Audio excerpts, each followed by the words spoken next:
Hello and welcome back to another episode of the Washington Nationals March to October, and this could be it for the regular season. In fact, I plan on it being it for the regular season. We have 11 games left in the season to clinch this wild card spot, and the run that we've been on lately is crazy. I mean, look at that graph. We are up in the wild card race by 2 games over the Giants, 3 over the Braves. We are on a 12-game win streak right now, and I think in the last 2 episodes, we've gone 18-1. I'm pretty sure 2 episodes ago, I started with a record of 68 and 64, and now we're sitting here at 86 and 65. Wow, and I also just happened to realize that we are the only team in the entire MLB to have over 800 runs scored. We have the most runs scored in the entire MLB. So there's another feather in our cap right now, but you know what? The only feather that matters in our cap is to win this wild card spot. And even though we have a lead and we've been playing so well, I cannot afford to feel secure about where we are, because the second I do, we'll blow it in these last 11 games, and I don't want to do that. We've gone through way too much to not make the postseason at this point. So we have to start out our first game today in a very familiar position, down 1 run in the 7th inning. So let's go ahead, get into it, and see if we have another comeback in us. We have CJ Abrams up. He's 2 for 3. Let's see what's going on in this one. We have a Luis Garcia home run, a couple of doubles. Strasburg is gone 7, giving up 3 with 11 strikeouts. Pretty good start from him. And they've got Kopech still on the mound. He doesn't have a ton of energy left, so this might be a good chance. Oh, no way. I can't miss that. Not on a 3-1 count. I timed it up. Where was my left thumb going? Okay, we'll take the walk. I don't have to feel that bad about it then. We have speed on first now. The tying run, they're going to the bullpen here. I don't know if you guys follow the White Sox this year in real life, but getting to their bullpen is probably good news for us. It's Diekman coming in. He could be tough to hit. Real high ERA. He walks everybody, but he's got that tough release point, especially lefty-lefty, but Meneses is up next. Oh, I don't know how I forgot about that. Actually, you know what? I'm doing it. Oh, I tried to pull back. Okay. I almost don't even want to swing because I don't want to run the risk of grounding into a double play with Meneses up. And we took it anyway. Another walk, 4 straight balls after an 0-2 count. We have 2 runners on for Joey Meneses against a lefty. Come on, if there's someone I want you to throw a strike to. Oh my God, I keep missing these pitches right down the middle. I'm overcompensating. Oh, and we draw another walk. Okay, at least I didn't get out. But with Joey Meneses, a pitch like that, you want it to do something big. We are in a very good spot, though. We've walked the bases loaded with nobody out. Ah, no, the one thing you can't do is pop it up. That's not going to score anybody. Oh, now we run the risk of the double play. Man, that's a pitch I got to turn on. That's very hittable. No, wait, why am I missing everything? What is happening? What is my left thumb doing? Why am I going down so far? Another pop-up, dude. Am I even ready to play today? I might just be better off not even swinging the bat and just seeing if they end up walking me. Vargas, okay. Oh, we did something. That's going to get Meneses around to score. We take the lead on the Ildemaro Vargas base hit, and now I can take a sigh of relief. I really thought that I blew it that inning. Bases loaded, nobody out, and then I pop up twice, but we still managed to get the tying and go-ahead runs across. I feel like I am weirdly good with Ildemaro Vargas too. Does it not seem like so many times that I step up to the plate with him, I'm getting a hit? I also just realized I definitely messed up. I said Meneses came around to score. He didn't. And there we go. That's more like it. That's actually a perfect pitch. On a 3-2 count, right on the edge like that, man. All right, though, we did it again. We came back. We've taken the lead. Now we just got to hold it. I'm going to Sandlin here in the 8th. I know they have Sheets up first, but then it's Vaughn, and I'm more worried about Vaughn against a lefty than Sheets against a righty. Oh, and we got the four seam to stay in the zone. He got caught looking. And Vaughn jammed on the sinker. That's 2 outs. That sounded like a perfect, but it doesn't matter. We got a guy there. That's a nice quick inning for Sandlin. Send it to the 9th. Or I guess we still have the bottom of the 8th to hit in. So we don't have to send it to the 9th yet. In fact, I'd rather take this half inning to get some more insurance runs. How did I miss that? Wow. That is a good pitch out of nowhere. I feel like I probably should have done something with that, though, instead of just look at it. Oh, and Garcia, that is a really good swing. That's unfortunate that we had to hit it right to center field. Ronaldo Lopez right now, man. And then I popped it up. More good timing. The PCI is just not there, and we didn't want to do anything more. I guess we're trusting our 1-run lead. Get in here, Kenley. Close this one out. No, come on, Robles. Use your speed. Make up for it. Okay. Oh, I thought that was dropping in. That was a terrible jump. I don't know how somebody with his fielding rating gets that bad of a jump. Okay, come on. Why can we not hit the zone against the 9-hitter? Go right after him on 3-2. 2-seam lead. Okay. Oh, it still worked. I got a yellow release. It went out of the zone, but it still got him. It actually ended up in kind of a perfect spot. Oh, that's back-to-back sliders. Can I get him with 3 in a row? Oh, come on. He went. Oh, we got him on a 3-2 slider out of the zone. A couple of chases there for a couple of strikeouts to finish the game for Kenley, and that is another win and another comeback. And guys, I don't want to speak too soon, but locking that one up with the amount of momentum that we already had, adding this momentum to it, I feel pretty good. So we did it. We fortified our lead in the wild card race. Momentum goes right back up, and let's see what we got. How many more wins in a row can we get? That's 14, 15 against the Braves, 16, and we get to play again to keep this winning streak alive. Win to continue surging into the race. Hang on a second. If they're talking about surging into a race, they're probably not talking about a race that we're already in. So are we doing something here to get ourselves in contention for the division? Let's see. No way.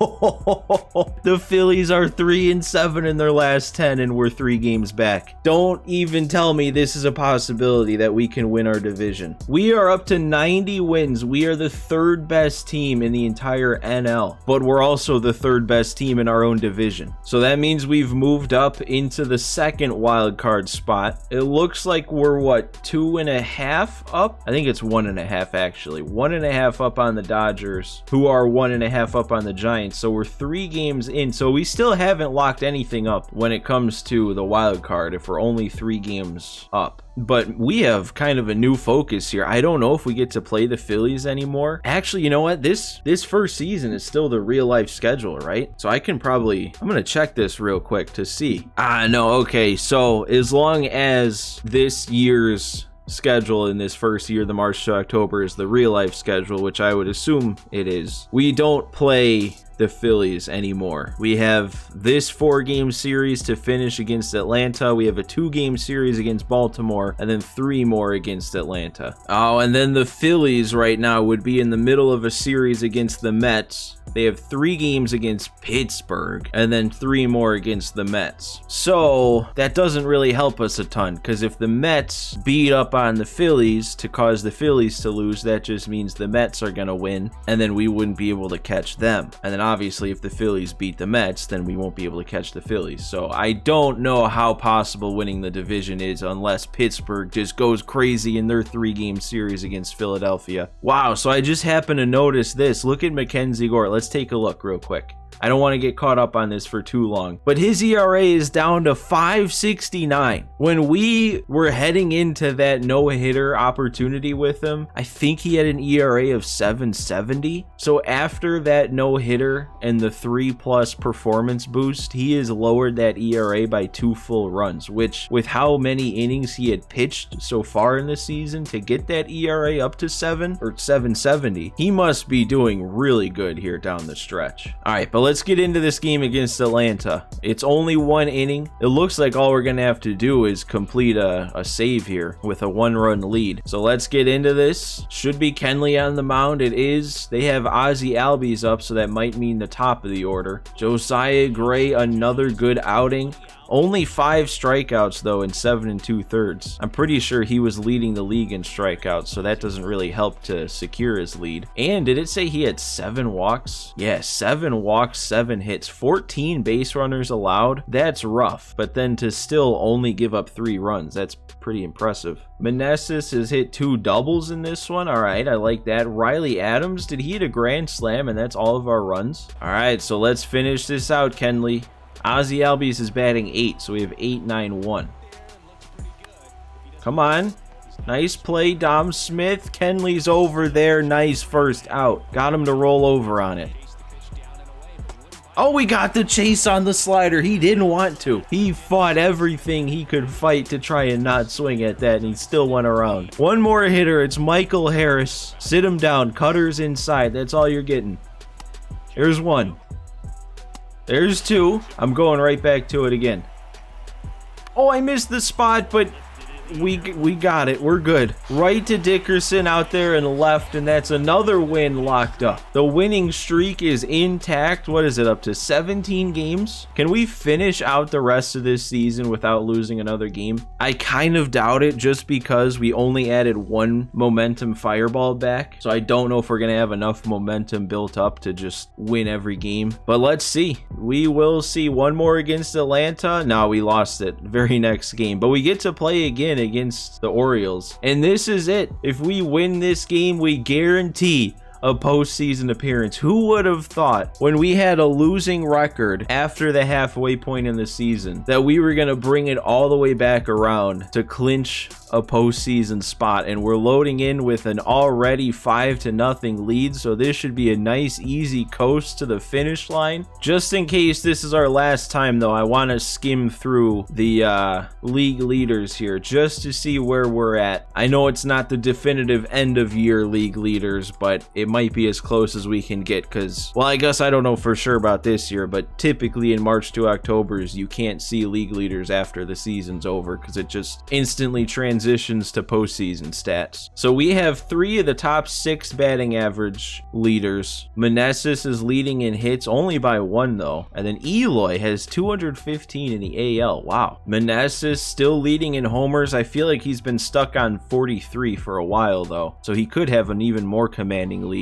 The AL, Jordan's gotten up to 50, and Devers is probably going to get there too. We have the lead in runs batted in, though, only by 1 again, so Meneses has got a, you know, he actually has a shot at a triple crown. I mean, he's got home runs, he's got the RBIs, and he's only 10 batting average points behind Acuna. It's possible. I don't know if we'd even get to know if it happened, though. He's also leading the NL in walks. He's leading the entire MLB in walks. That's kind of come out of nowhere. Only a 56 discipline. It's gone up 8 this year, so it was at 48 to start. He's second in on-base percentage. Acuna, though, with all the doubles he's hit this year, that slugging percentage is going crazy, and triples. 32 home runs, you know, obviously that's a good number, but it's not anything like too crazy. But 55 doubles and 10 triples, that will definitely improve that slugging percentage. So he's leading in OPS by a lot. Trout, man, it's him and Trout. They have to be, unless they've figured out the Ohtani thing and they are able to factor in his hitting and pitching into the MVP award, I think we see who our MVPs are going to be. Because, yeah, Ohtani,